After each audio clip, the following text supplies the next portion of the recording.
Well, good morning. I am going to continue our study in Luke with chapter 23. But before I do that, I sat down this week and wrote a little chart out that I'd never written before. It's a simple little thing.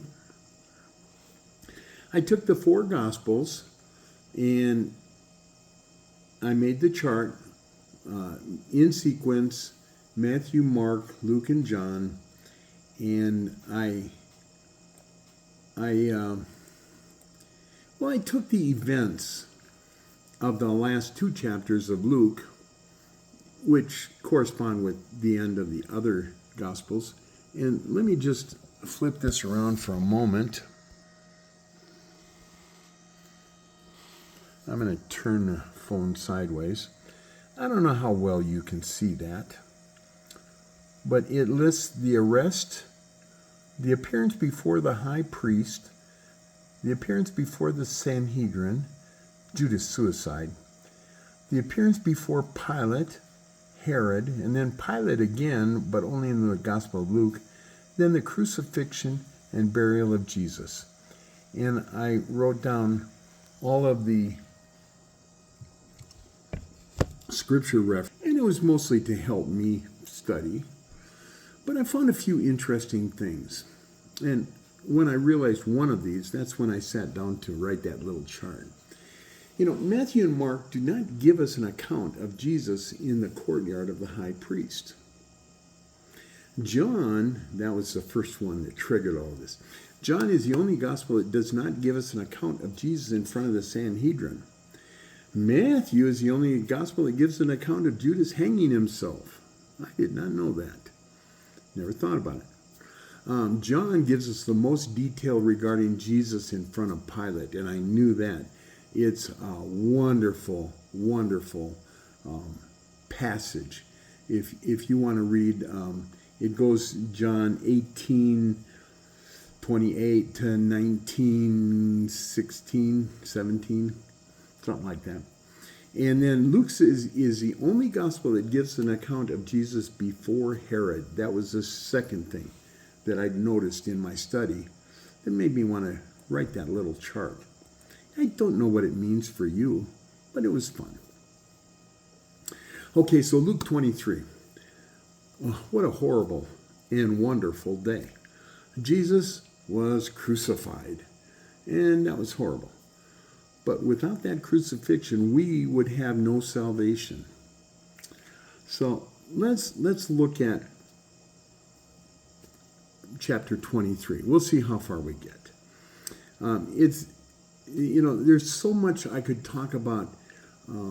Luke 23 begins with Jesus being brought to Pilate. And so many lessons I could skip there. The trials that were so illegal. The false accusations and Pilate yielding to the people, and the Pharisees rigged things. And with all of that said, let's see if we can find anything that's perhaps overlooked on a regular basis. I'll mention some of those. But verses 1 and 2, Jesus has been arrested. And it says, then everyone there stood up and took Jesus to Pilate. They were shouting, we found this man trying to overthrow our nation. And I should go back. At the end of chapter 22, Jesus was in the courtyard of the high priest. And so when Luke 23 begins, it says, then everyone there stood up and took Jesus to Pilate. They were leaving the high priest's courtyard. And they were shouting, we found this man trying to overthrow our nation. He opposes paying taxes to Caesar and claims to be our Messiah, a king. Now, where did Jesus ever say anything close to let's overthrow our government? No. And less than a week before this trial, in Luke chapter 20, one of the Pharisees, had tried to trap Jesus on paying taxes to Caesar. Talk about lies. Jesus said he didn't oppose to paying taxes to Caesar. He said, pay to Caesar what belongs to Caesar and give to God what belongs to God. But here in verse 3, Pilate asked Jesus if he was king of the Jews. He ignored that taxes thing. I wonder if he knew. He said, Pilate asked Jesus if he was king of the Jews. Jesus replied, "You said it." We see Jesus not defending himself and not cowering. Pilate, in verse 4, Pilate then announced to the chief priests and the crowd, "I find no reason to arrest this man." Doesn't that sound like not guilty?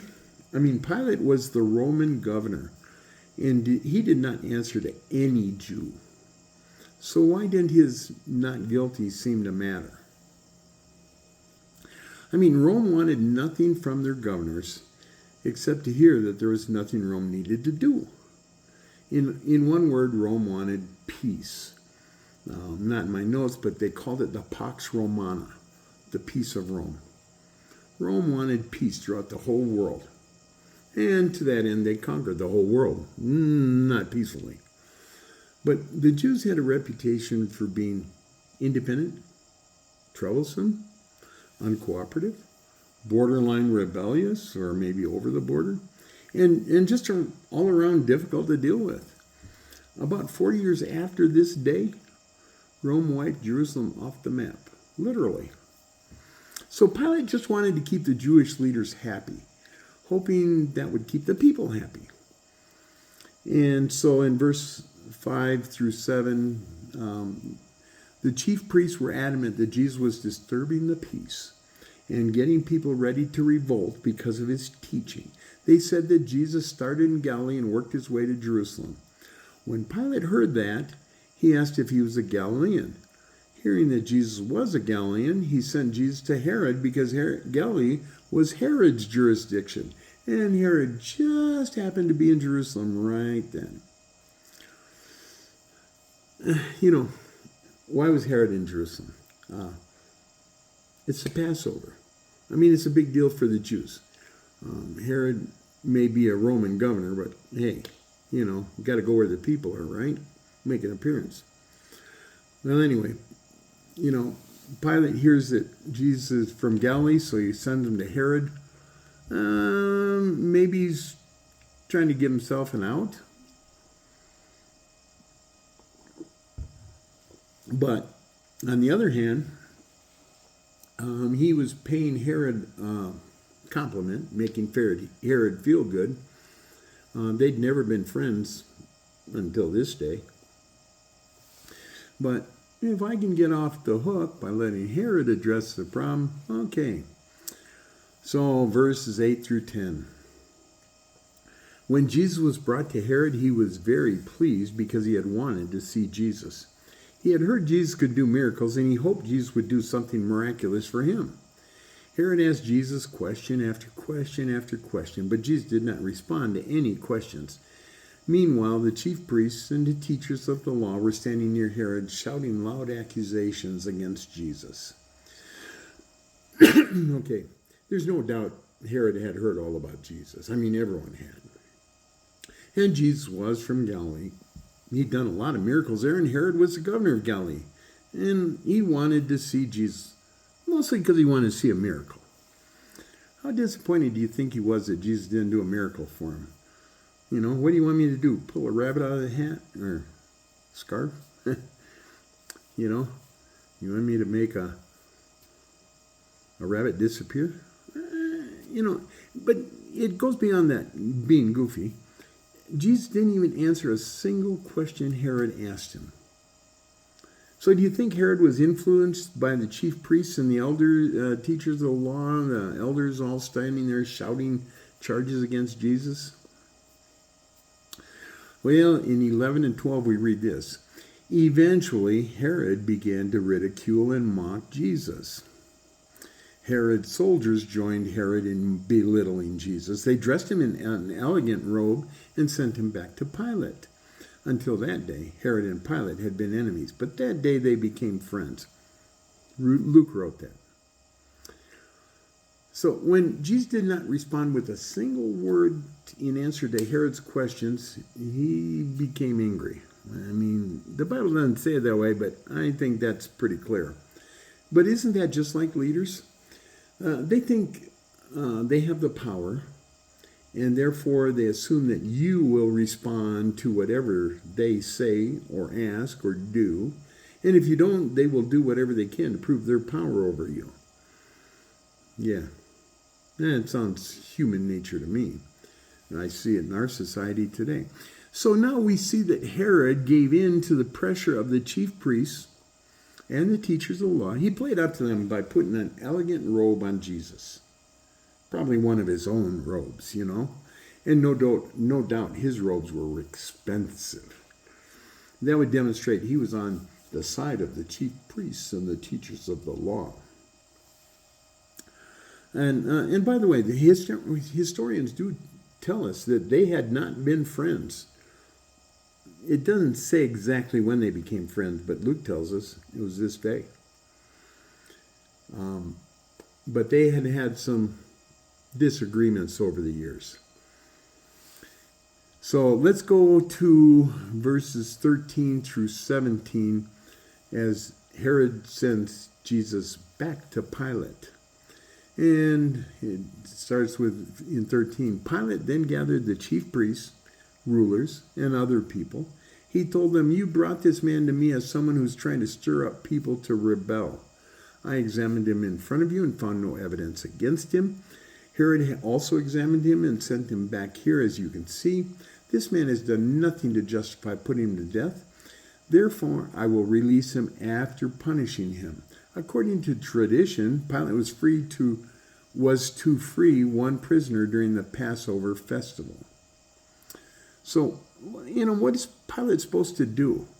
He'd already said not guilty. He sent Jesus to Herod. Herod sent him back. Pilate restates it. I find no evidence against him.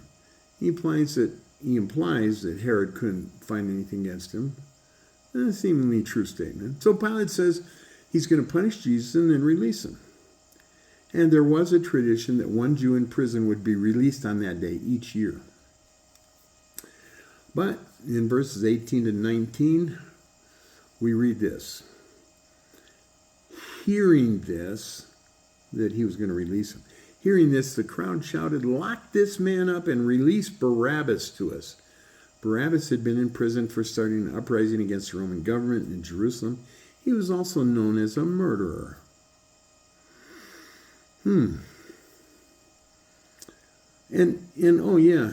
Verse 18, hearing this, the crowd shouted. The Bible keeps using the word crowd. But think about the context. All of this is happening after Jesus was arrested in the Garden of Gethsemane after his evening prayer time. One of the illegal things, the trial's been going on all night long.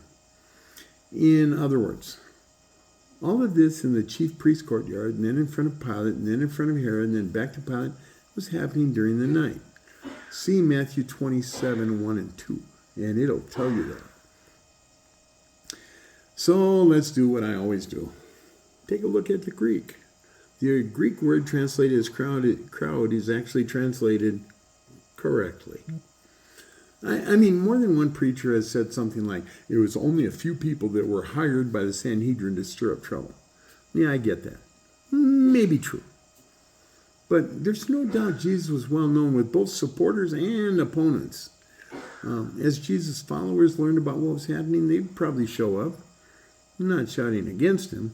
It's also likely, though, that Jesus' opponents may have been gathering as well, maybe paid by the Sanhedrin or other Pharisees, Sadducees, whomever. So how big was the crowd?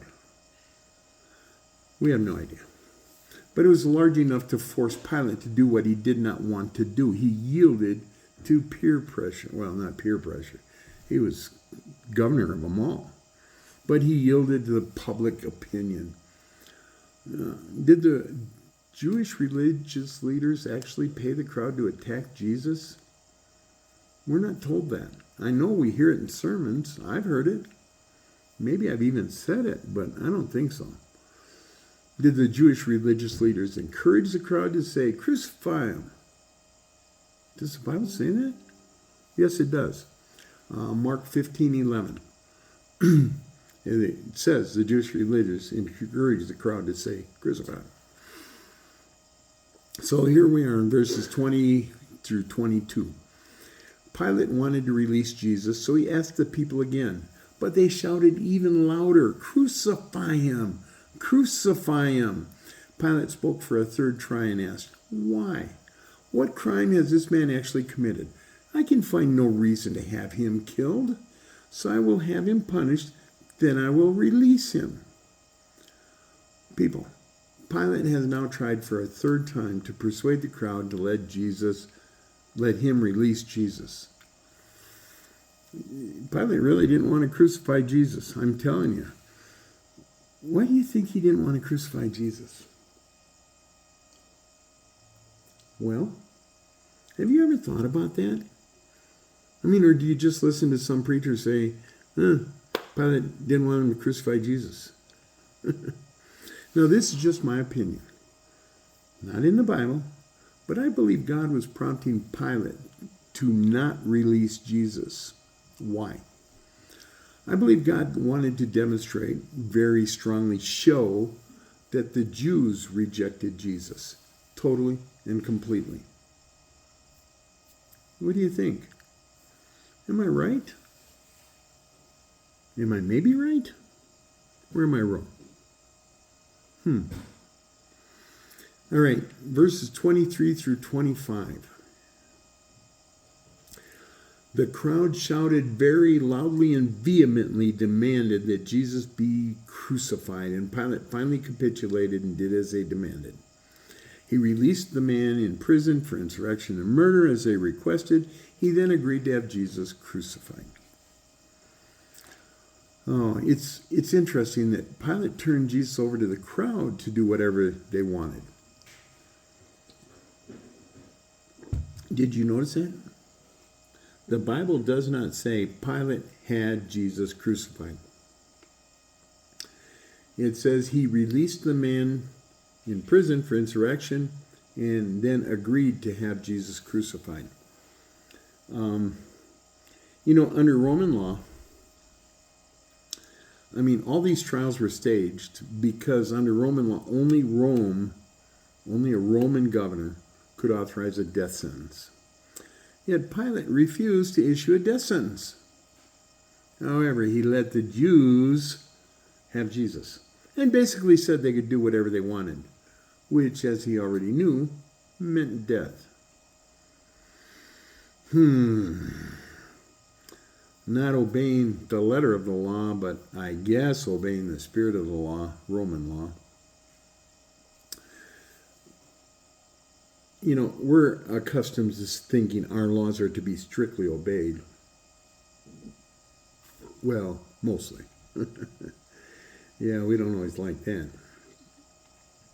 But truthfully, Roman law basically allowed the governor to do almost anything, as I indicated before. Just keep the peace. So if that means letting somebody else break the law, as long as he gave their permission, Rome was okay with that.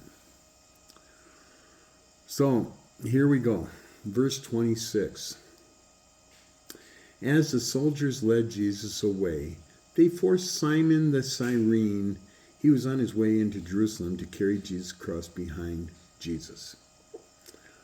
Okay, soldiers led Jesus away. Let me stop there. This implies they were Roman soldiers. Any Jewish soldiers would have been temple guards. And then Simon from Cyrene, who was he? I know what most of you have been taught because I know what I've been taught. But, I can't, I'm like that dog with the bone. I got to chew on it, try and get through it. So who was Simon from Cyrene? Let's start with where he was from. Cyrene is in modern-day Libya, roughly 1,100 miles from Jerusalem. It was a Roman colony. Because it's in Africa, many assume Simon was black. I have heard that all my life. Well, they picked the black man. That's very possible. However, it is also possible that he was white, since Cyrene was a Roman colony, and they were white. Now, he'd also traveled quite some distance by ship. 1,100 miles. At 30 miles a day, if everyone in the party was riding horses, and either Simon was a wealthy man who had guards to protect him on his journey, or he was one of the guards or servants. They probably all had horses or camels. 30 miles to the day, that's weeks. So let's say he took a ship. Take about 10 to 20 days to travel just from Cyrene to Jerusalem, with a few days going from the coast to Jerusalem. So, and remember, he was on his way into the city. Luke wrote that. So in my opinion, and that's all it is, my opinion, I suspect he was the servant of a wealthy Cyrene. And he had been given some time off, maybe. Or maybe his master, employer, whatever, had camped outside the city and maybe sent Simon on an errand that morning. He might have been drawn by the crowd with no clue of what was going on. On the other hand, perhaps he might have even become a follower of Jesus, and that was why he was there in the crowd. Maybe his master or himself had been in Jerusalem since before the Passover and had witnessed some of Jesus' teaching. Why do you think he was there? Interesting. Never think about it? Read the Bible with your mind open and think about what you're reading, not what you've been taught. Remember, them preachers, you can't trust them all the time, including this one. I mean, I'm not infallible. I make mistakes. Check me. 27 to 30. A very large number of people followed Jesus, including women who were weeping and crying for him. Jesus looked at them and said, "Daughters of Jerusalem, don't weep for me. Weep for yourselves and your children. The time is coming when you will say, 'The childless women are blessed.' Those who have never given birth or nursed an infant, they will ask the mountains to fall on them. They will ask the hills to cover them." Okay, so Luke tells us a very large number of people followed Jesus on the way to his crucifixion. Now, the Greek word used here is different than the word for crowd. It means even more than a crowd, more than the Greek word crowd that's been used up until this point. And we go way back to Luke chapter 8. That chapter talked about, in the beginning of it, I don't remember the verses, but it talked about the women that supported Jesus. And remember, at the end of this chapter, remember, I'm telling you, we'll get there. At the end of this chapter, Luke writes that there were a number of women who had followed Jesus from Galilee that were at the crucifixion. That would have been a long and arduous journey for women in that day and age.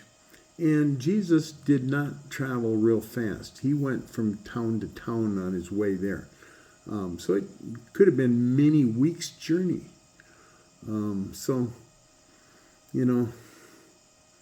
Those women, they were his followers. Do you hear what I'm saying? And even while Jesus is suffering, he's been beaten. I didn't emphasize that, but he's been terribly tortured, beaten, spit on, mocked, crown of thorns. You've heard those stories. And even with all of that, he still cared more about the women who were weeping for him. He warned them about a future time when things would become extremely difficult. I think we should follow Christ's example. I mean, by that I'm suggesting we should, regardless of our situation, no matter how difficult things are for us, we should consider the needs of others. It is my sincere desire that you carefully consider this thought. Do you believe Christians today have this attitude? I'm not talking about every single Christian, although it would be nice if every single Christian had this attitude. They don't. I'm not even asking if most Christians, and by Christians here, I mean people who profess to be Christians. I'm not asking if most Christians have this attitude, although it would be nice if most did. I don't think they do. I am definitely asking about you. Do you have this attitude? Would you seriously consider how you, as a Christian, should look at others, even when things are really rough for you? And then, verse 31, Jesus, I almost put this in the previous section, but I had to take it apart. Jesus said in verse 31 to those women, if people do these things when the tree is green, what will they do when the tree is dried out? And I separated that because it deserves some thought. Jesus finished that warning to the women with a reference to a live green tree and compared it to dead wood. This is another example, one of my pet peeves, you've heard it before, how translators take shortcuts. The King James Version used green, so the NIV uses green, as do all the other major translations and paraphrases. Why? The Greek word used there actually means wet, not green. Do you understand this verse? If people do these things when the tree is green, what will they do when the tree is dried out? If people do these things when the tree is wet, what will they do when the tree is dried out? Do you understand that verse now? Perhaps the translators assume the average Christian of today does not understand the difference between wet wood and dry wood. But does that help you? I love the International Children's Bible's translation of this verse. They wrote this: if they act like this now when life is good, what will happen when bad times come? Oh, that's so much easier to understand. And take a look at the Living Bible. It totally gets it. If such things as this are done to me, the living tree, what will they do to you?